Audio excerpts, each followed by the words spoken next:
Hello everyone, welcome to this workshop about getting around on the command line. I'm hoping that this workshop will help you hit the ground running, so to say, when you start with hacking in C. Let me move around my windows a bit. I wasn't exactly sure what time we were supposed to start, but I figure that most people have joined on YouTube now. Oh, current viewers dropped very, very quickly now. That's weird. You can ask questions in chat if you want, and this video will be a bit like a repeat of last year, but we have a bit less time as well, so I will have to go through things a bit more quickly. So who am I? It's also one of the commands that we will be seeing soon. I am Tom Wiggers. I'm a PhD candidate with Digital Security, and I do research into applying post-quantum cryptography. I will be involved with hacking in C also next quarter. I taught it myself last year, but I have other things to do this quarter, so I'm not going to be involved with it full time. That's going to be Paul, and I have a website. So what are we going to talk about today? Unfortunately, we do not have time to go into everything here.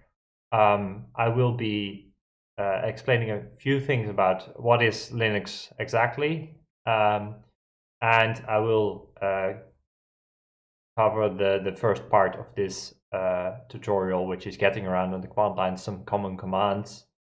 And I hope that we get to the practical bit, but yeah, time is limited. The first part, Linux. We have a kernel and we have a user space in an operating system. And that is two separate parts of what's going on, although if you're used to Windows, it looks like it's the same thing. So you have a kernel, and that's a thing that interacts with hardware. So your keyboard, your mouse, your display, the network, and it also implements access control because you want a trusted component to handle that. It doesn't do much on its own. It doesn't run applications. It doesn't implement functionality per se. It's just about that interface with the hardware. And then there's on the other side the user space.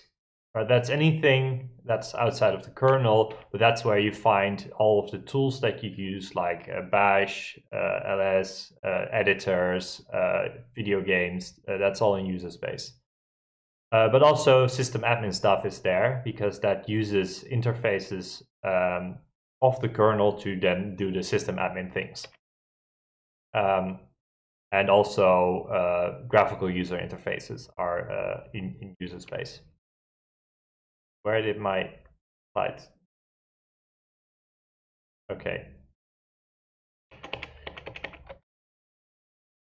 End of presentation. That is not good. I have definitely got more slides.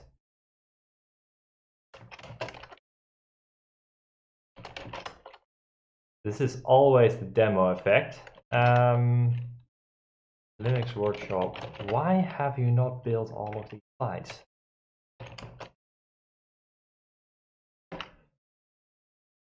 Missing me. Tech. Please hold on. Insert your favorite elevator music here.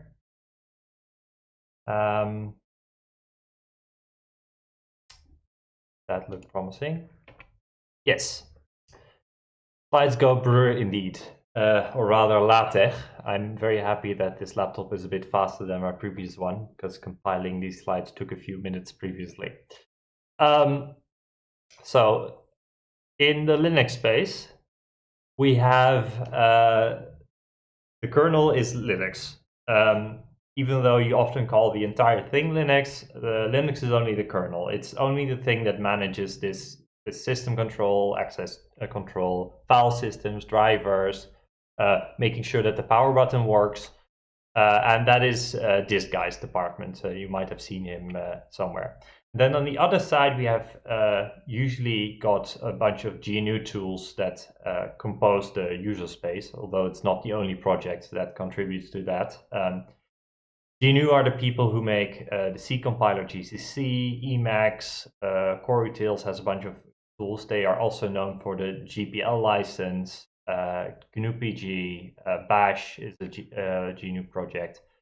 And the GNU purists like Stallman, they really insist that you should call the whole thing GNU/Linux, but they are just being pedantic, annoying people. So Linux. We'll just call everything Linux and be wrong and be happy with that. So what is then Ubuntu in this whole system? Well, what you usually want is not just have Linux and then install all those tools that you need separately. It's nice if you get it like a nice package, because that's also what you expect. If you get Windows, you don't need to go through 10 disks of software. You could just install Windows and then you have most of the things that you need. So that's what we call a Linux distribution. That is the Linux kernel packaged with the user space stuff, like the display stuff or the text editor. And Ubuntu is one such distribution, but there's many ones. Red Hat is a company that's very happy to sell you Red Hat Enterprise Linux. That is more expensive than getting Windows, but then you get a lot of support with it as well. There's many vendors, and they often have desktop variants and server variants, and then you can often buy support if you want. And other things that you might have heard of are, say, Debian, Arch Linux, Fedora. Hackers like to use Kali because it comes with all of these hacking tools pre-installed, but underneath it's just Ubuntu. Yeah. If you want to spend a lot of time, then you can try installing Linux from scratch. That's a project where you really install everything from scratch, and it really also starts out with installing a bootstrap system to then compile Linux from scratch and then build on top of there. That can take a few weekends of your time if you are so inclined, but then you will really know how everything works. So let's get to the meat of this workshop, and that is the command line.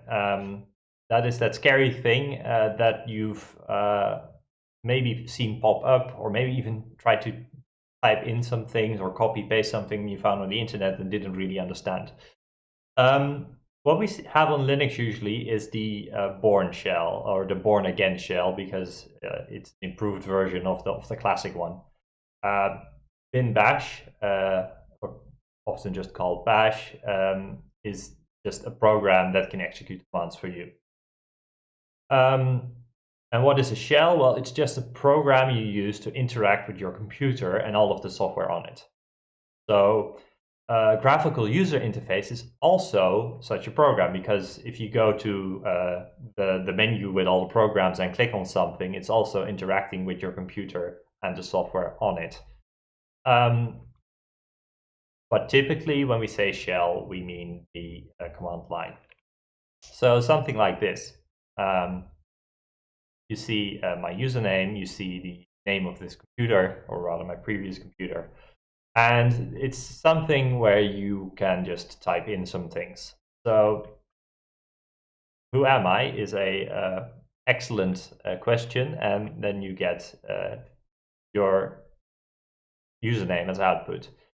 So this is a demonstration of just typing in something, which in this case is a valid command, and you get your output back immediately, also just printed underneath it.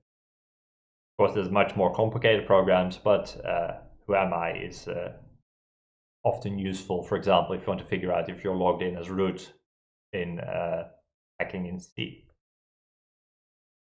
Commands often have more than just the usual features. So you can specify options, and an option that's often implemented is the help one. On Linux, you type long options such as help, that's a whole word.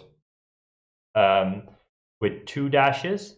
And you see that then this program starts to behave differently, and in this case it prints out the help, and it tells you that who am I can be used as who am I followed by some options, and it will print a username that is currently logged in.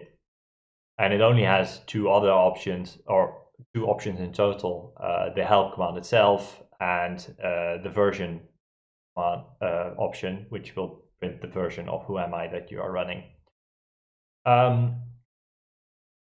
There's another way to get help with your programs though, and that is the manual. You might need to install it, but usually it should work, and that is just typing man, which is a program, and then you specify whatever command you want help with, such as man who am I, and then you get the whole manual page. And in this particular example, because who am I is super simple, you get only a slightly prettier version of the help that we just got, but often this is a few pages. You can go through it with page up and page down of info about your commands. You can also type that in Google, like man something, and you will also usually find that man page, which can be useful if you have a bit of trouble getting around those annoying pager programs that split up everything. And then you can just scroll through things or type Control F or do whatever. The manual also has a manual, and you just can type man, and then you get man's manual. So that is the very basics of typing in something, and that there's options. So now we will go through a bunch of commands that you will commonly run into while you are playing around in the command line.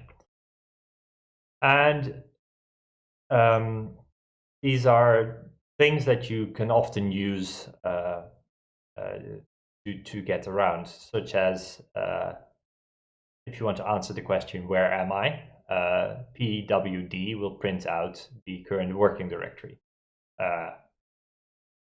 Not password, but print working directory. And you see here a pattern that often the things that you type in, they aren't randomly chosen, but it's an abbreviation or a short version of some word.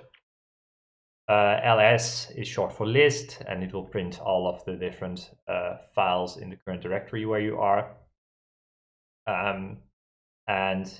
This is a command that you will run a lot of times, because ls, you often need to figure out where am I and what is here. So you often also get nice colors in your output. So this directory is a nice blue color in this example. But you find that in this directory we have a file and some other file, and that might be something where you are looking for. But sometimes you want to know a little bit more detail. So that's why ls has all sorts of options. And this is an example of one of the most commonly used ones, probably, and that is ls minus L.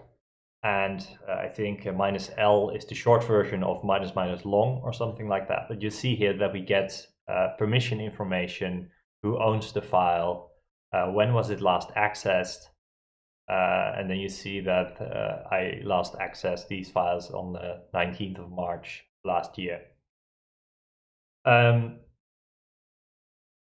The file size is also here, so you see that this directory is like 40 bytes, and these two files are actually just empty. They are not 0 bytes long.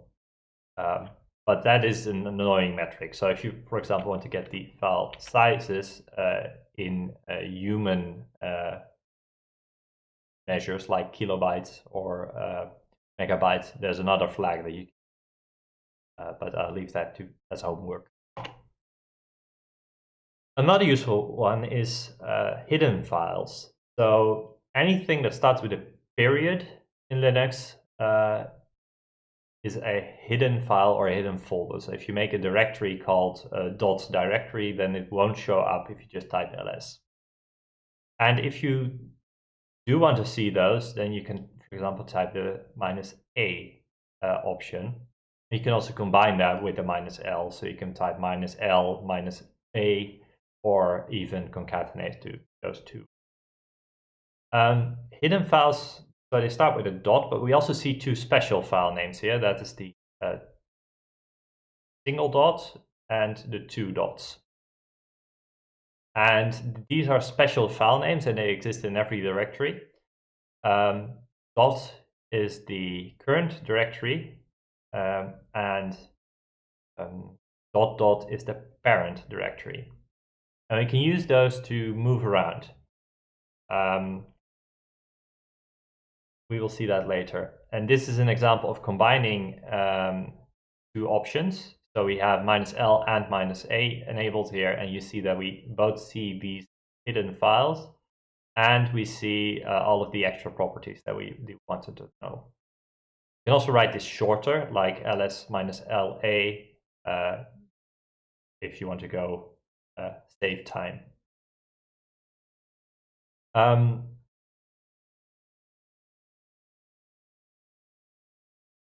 I'm not sure why this is double.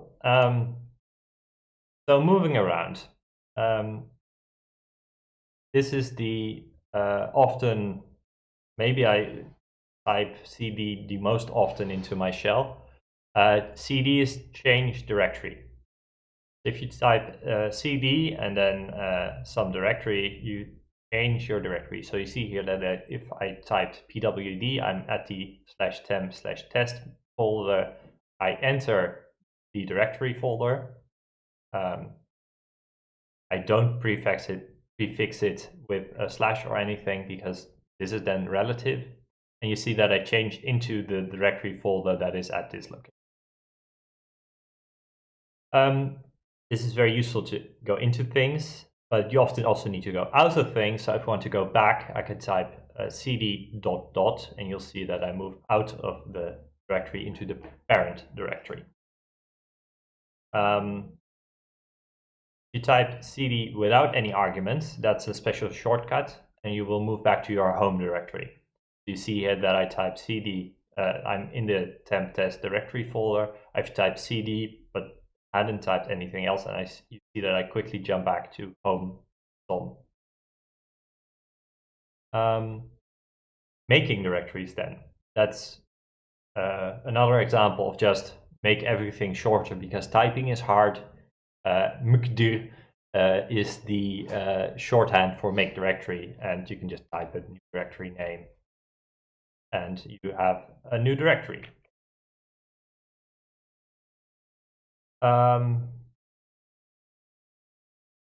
Quinton posted a question. I have a tiny bit of delay here, like 7 to 8 seconds. So if I seem to carry on, don't let that discourage you from asking questions. I hope to see them quickly enough in the chat. Doesn't it also show you where you are when you type the commands? Yes. You see that here that this nice thing is part of a special variable that you can also manipulate, where it shows you what the name of the directory is that I am in. It might look slightly different on your system.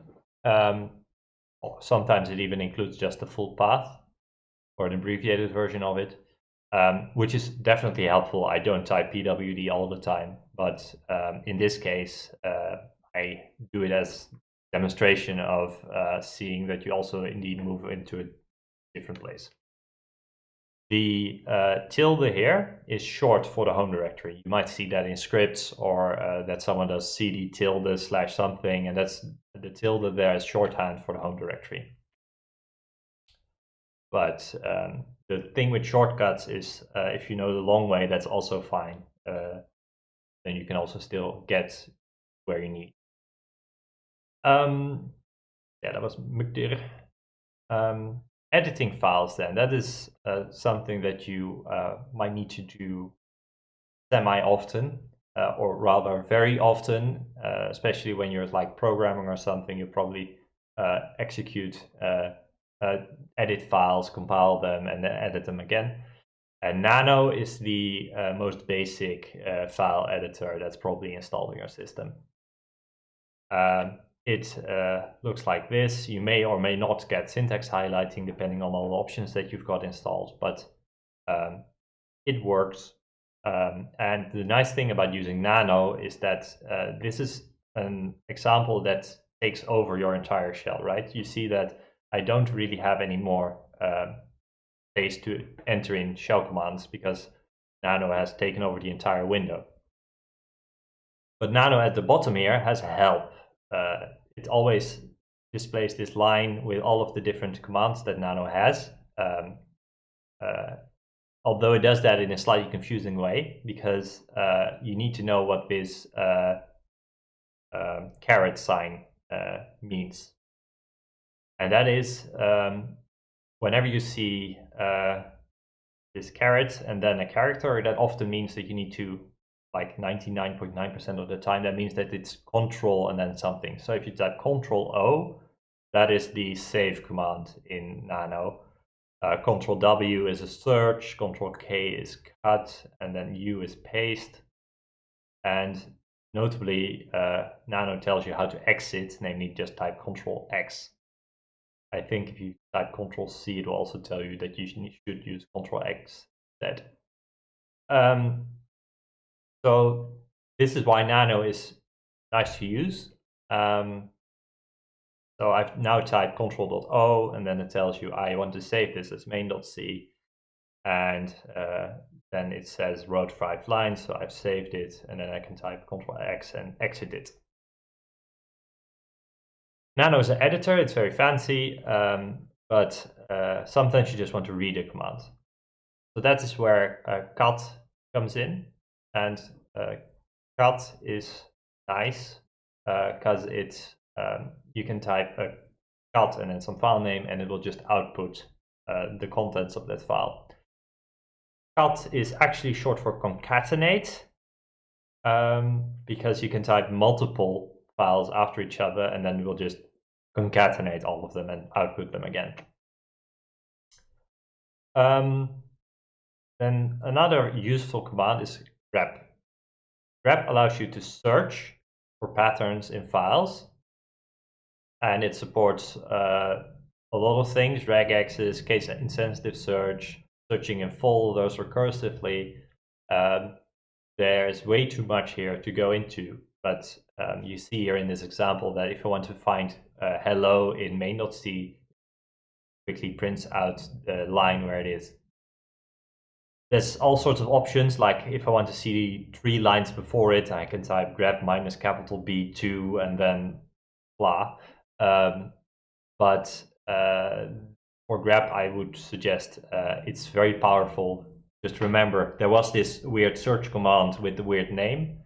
I have also no idea what grep stands for, but the key here is to remember there was something for this. What was it again? And then go on Google and figure out what options you need, right? Compiling. GCC is the C compiler, and you will also see that a few times in the next weeks or months or years. And it's very simple. You compile a file to some executable. That's the default. You type GCC and then some main.c, and then you see that it has compiled it to a.out because we haven't specified the file name that it should compile it to. There's all sorts of options that you can give GCC, and these are the most recommended ones. So you have these minus capital W followed by some option, so all and extra, which enables your compiler warnings. So this will tell me that I am a bad programmer, I've been a bad boy, and I've not used these 2 parameters.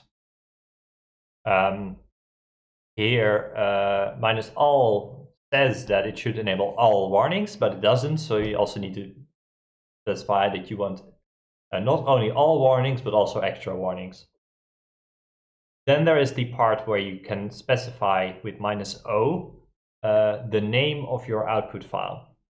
So this will compile with warnings, file.c, to the executable file output.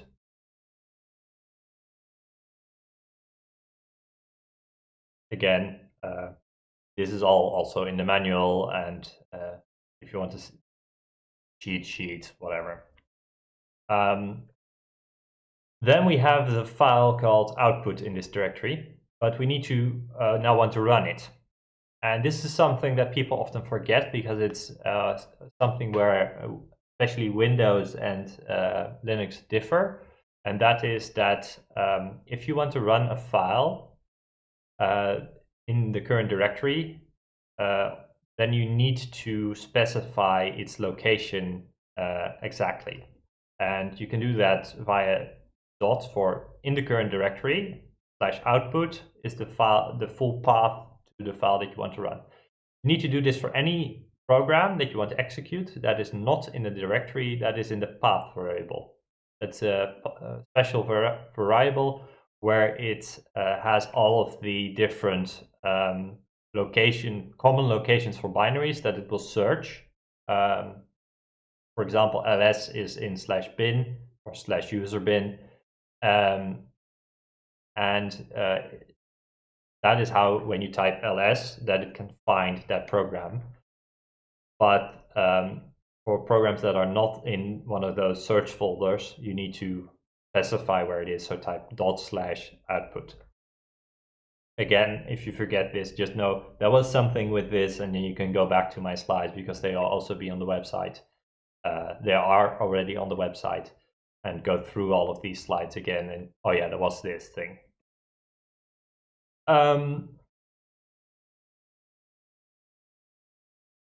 Yeah, I think we have a few minutes for the exercise, and then I will go through that interactively. So I have this very, very, very short exercise because it's a workshop, so it should be interactive. This is just getting around. On my website, there's a link in the Thalia event, and there's you can also just go to tomwiggers.nl and scroll down to talks, and there linked are the slides for this workshop. Also, all of the rest of the slides that I won't be getting to. So you can go through those as a resource. You can also just use Google or whatever. And if you need if you're now thinking, shit, I should have installed that Linux VM. If you have a CNCZ account, so that's usually first letter, last name user account, you can use that to log into lilo.science.ru.nl with SSH. So I guess if you haven't used PuTTY before, that might also be something that is maybe tricky. The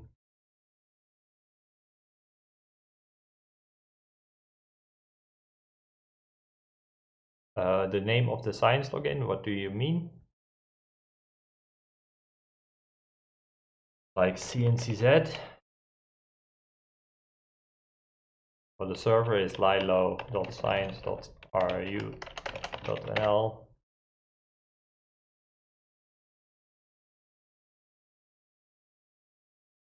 There are also links in the page on my website. Let me actually also link that. Talk.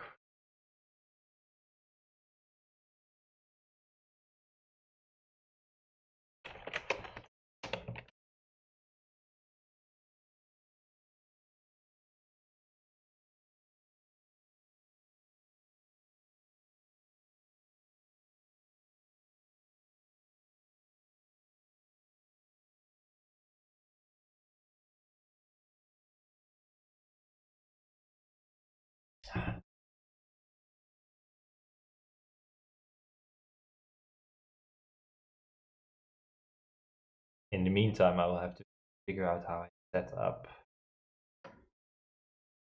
window capture.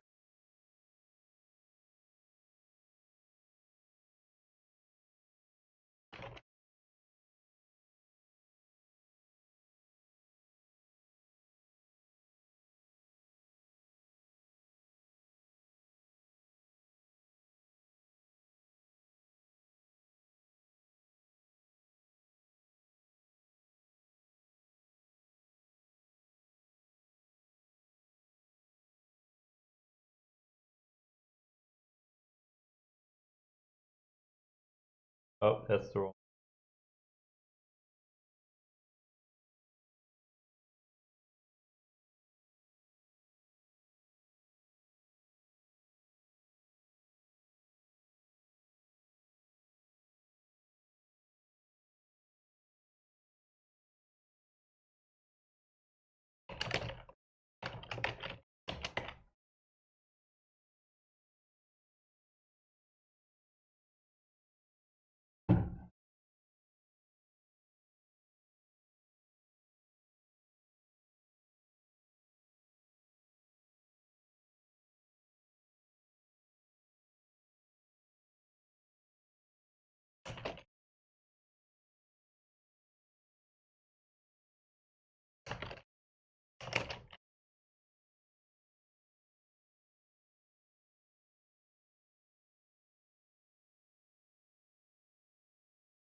Ralph has a good point. So these Linux login servers are very useful. Also, just because they're quite powerful. Uh, so CNCZ buys some big hardware computer, like 64 cores or 92 gigs of RAM or even more um, machines every year. Um, Usually it gets upgraded every year. And the lilo.science.ru.nl username computer host name, excuse me, points to the latest version most of the time. And for example, if you have some, you just need to run something on Linux, these things are great because you can make a connection to them and you can type commands. But you can also do other things. So if you use SFTP, you can connect to those machines and access all of the files in your home directory of your science account. So if you left any file on a computer at the university, I mean, with current times, that's not very likely, but if that happens in the future, you can use Lilo to access that file. But also, if you have some research project that uses a lot of memory, more RAM than your computer has, you can run it on those machines. Or if you have something that can that you've programmed to use many threads, but your poor laptop only has 4 cores or only 8 cores, then you can copy your program to Lilo and blast it over 80 cores or 64 cores, whatever the current version has, um, and get your homework done a little bit quicker. So yeah, having access to these machines is like really great. Obviously, you share them with other people, so they're not intended to run jobs for a few days.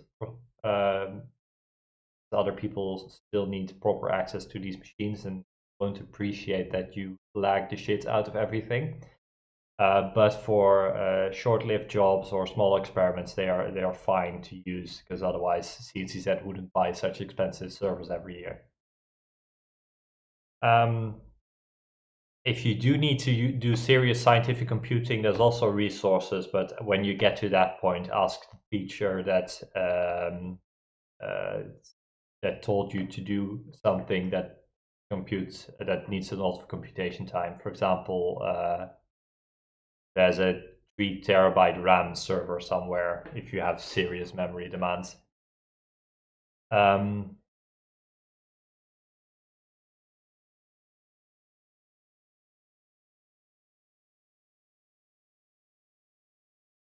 and in general, I usually recommend using the CNCZ equivalent of anything offered by the central IT department instead. So if you need the VPN of the university, the CNCZ VPN is a lot more stable than the Radboud one, or at least it used to be. And you don't need to deal with the stupid edu VPN programs because you just have the setup instructions on the CNCZ wiki. CNCZ are pretty great. you need some program installed on the computers at university. CZ can just get it done the next day, and the central IT department takes like 4 months and 16 meters of paperwork, I think.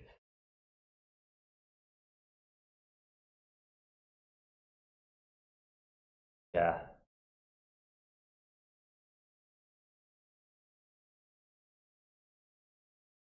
Making me kind of sad that you haven't really been at university much, I guess.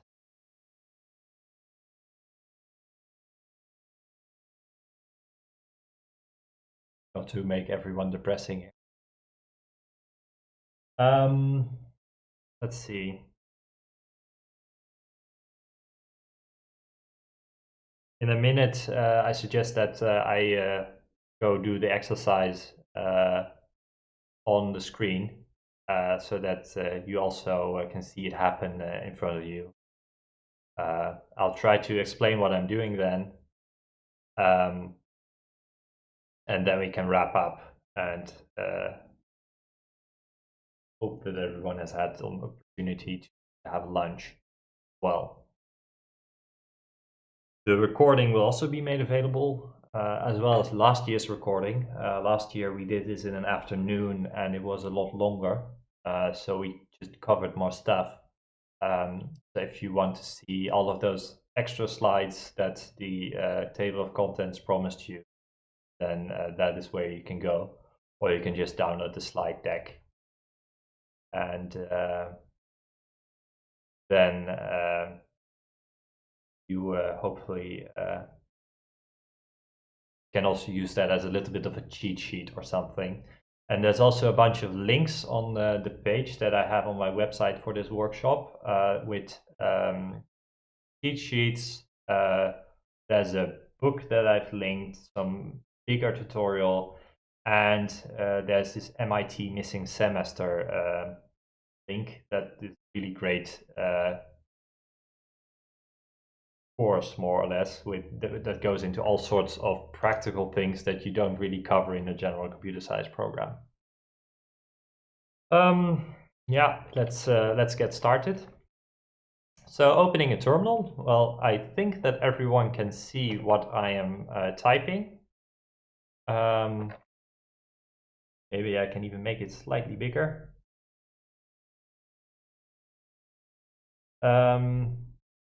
So let me actually go to somewhere where I don't mess up by showing all sorts of private mess. Make their workshop. So that is creating a folder. It's very easy. You just type make their workshop, and the next question is asking to create a file in this folder. Well, that means that we have to enter the folder. So I type cd workshop, and now creating a file. If I just type nano and then hello.c, then I will create that file. Except I don't have nano because I don't use nano myself. Let me go cheat in for a second. I will be back with you in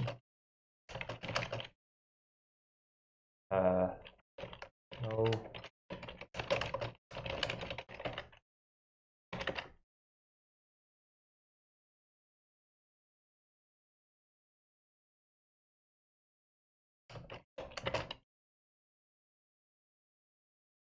Yeah, the problem is here not so much that the file doesn't exist. The problem is that nano doesn't exist on my system. But now it does. And of course, the stupid window capture has switched to different screen. There. So yeah, OBS is back, and nano hello.c. The file doesn't exist. It also tells you here that it's a new file, which is all fine. And then we need to write a hello world program. So include, let's say, code.c int main. Don't really need anything there. And hello world.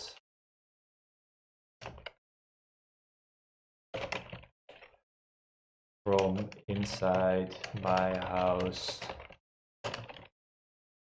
Then I go outside now, please.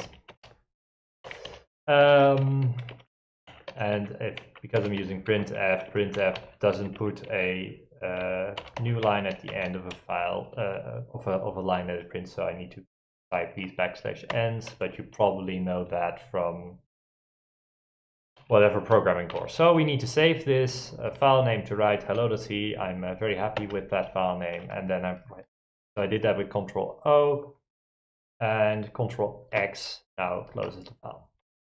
Well, we want to see that it exists. Well, hello.c is there, and we can also type cut and see, well, that was exactly what we typed, so this is all excellent. Compiling this, well, GCC is the GNU C compiler, so that is probably where we need to go.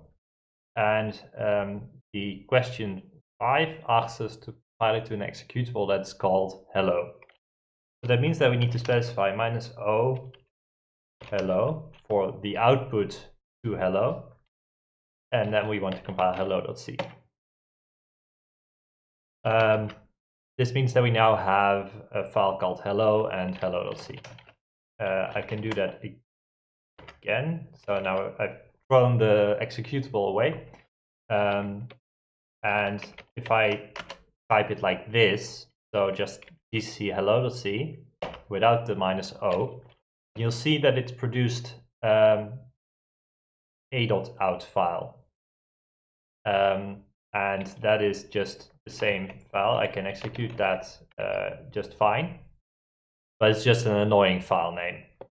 So I can try to rename that by moving a.out to hello, or I could have typed gcc -o hello.c, and that is all excellent. Move is a command that I haven't covered, but this is also one of those cases where I should rename file Linux terminal, and then you find Stack Overflow, and Stack Overflow will just tell you what to do. It's not that complicated. The more you do this, the more used to things you get, the more mistakes you made, the more you learn from fixing those mistakes, and so on and so forth. So hello, I need to execute this by typing // and then hello, and that's because path is the directories where executables can be located, such as Perl stuff in this folder, or stuff here, or user local bin. There's a bunch of executables. I also have some extra stuff.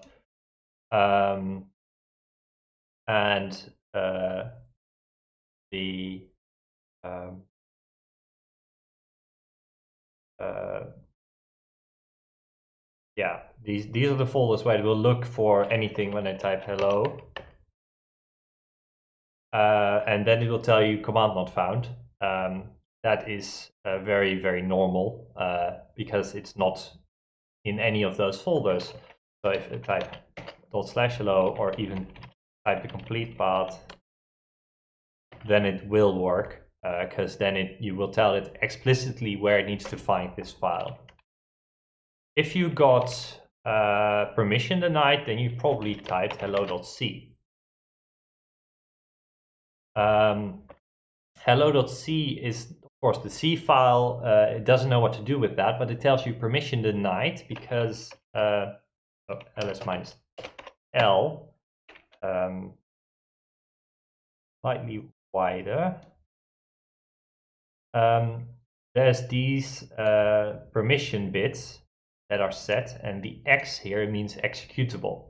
And Bash will only try to execute something that is marked as executable, and otherwise it will tell you permission denied because it's missing the execute permission. This is also why if you have a shell script, you might have issues when you just type it like this. You can add the execute bit with change mod, but that's for some other time. Falling off. Then we can also rename the file. So that was actually what the next step wanted to ask of us. So hello world. Well, we can run hello world and make sure there's no other files in the folder. Well, hello and hello.c and hello world is fine. So this is everything that we need. That was it for this workshop. There's a bunch of other stuff that I went into last year that you can see in the video, or just go through the slides to see if it's interesting to you. I will now answer some questions. The tagline for Linux, learning by mistakes, well, it's the tagline for anything really. But for this, it's particular. It's you just learn a lot from the mistakes that you made, because you mess up and then you try something and you try something else, and after a while you just start to recognize the patterns. So the table of contents here covered so the things that I discussed in special IO last year was redirecting input and output from programs to other programs or to files, because you can have a program get input from another file, or send that output from a program to a file, or even to another program. And the sysadmin stuff was going over what sudo does, how root permissions work, and how you can install programs on Debian, I think, on Ubuntu, I think. And the exiting Vim part is just a prank. Hacking in C will be again next quarter, of course. I am not going to be teaching it mainly. I will mostly be involved with the tutorials, probably, possibly mostly behind the scenes. That scene between me and Paul. Paul van Albel will be the main teacher. You might have seen him in courses such as object-oriented programming. I think he still uses YouTube. He and I were the YouTube trendsetters last year, but we will still have to figure that out later. With him sometime later this week. We will, with regards to hacking in C, I guess we will just keep you posted through Brightspace announcements as usual. We will quite probably use Discord again. It will be a new one, I think, because I'm pretty sure I nuked the old one. But yeah, Paul, indeed, there was a lack of teachers. That's why he only did the first few lectures for object-oriented programming this year. We have not made this Discord yet, and all of the other stuff. Everything will be announced through Brightspace. And if you're taking hacking in C, then you will have stuff appear in your inbox sometime. There's a good chance that some of the aspects that we innovated in last year, such as the exam, will reappear in some form. That's, I think, all I can, all I know for now.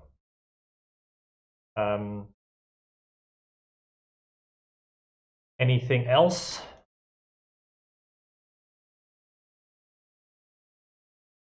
Where can we find last year's workshop? Well, if you go, can I actually change that one? That is my website. In the Thalia event description, there is this page linked. And here you can find a link to last year's video. It's also on this YouTube channel. And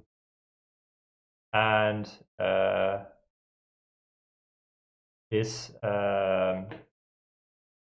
is where you can find the link for last year. Also, like this MIT missing semester thing is something that was pretty great. I linked the page for the Shell to lecture, but they have all sorts of things like a lecture on version control, on profiling, and debugging. Debugging is rather great to have as a skill. You run into issues. I have no idea what this potpourri things covers. Oh, that sounds all pretty great. Just all sorts of things that you never fit in some random lecture, but they put on as a course of all this random stuff. That's pretty just nice to have seen at some point. That one could close. That's the wrong one. OBS is really hard to use. Well, it's not, but it's just a lot if you're talking and also doing other things.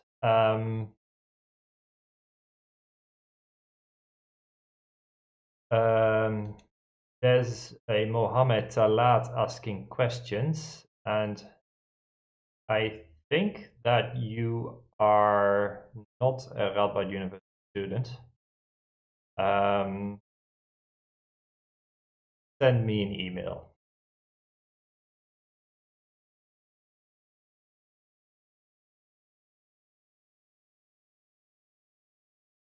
Yeah, so that was it for this year's workshop. Hopefully next time we can do this in person again. But yeah, c'est la vie. And hope everything is well, stays well, and that we can see each other soon.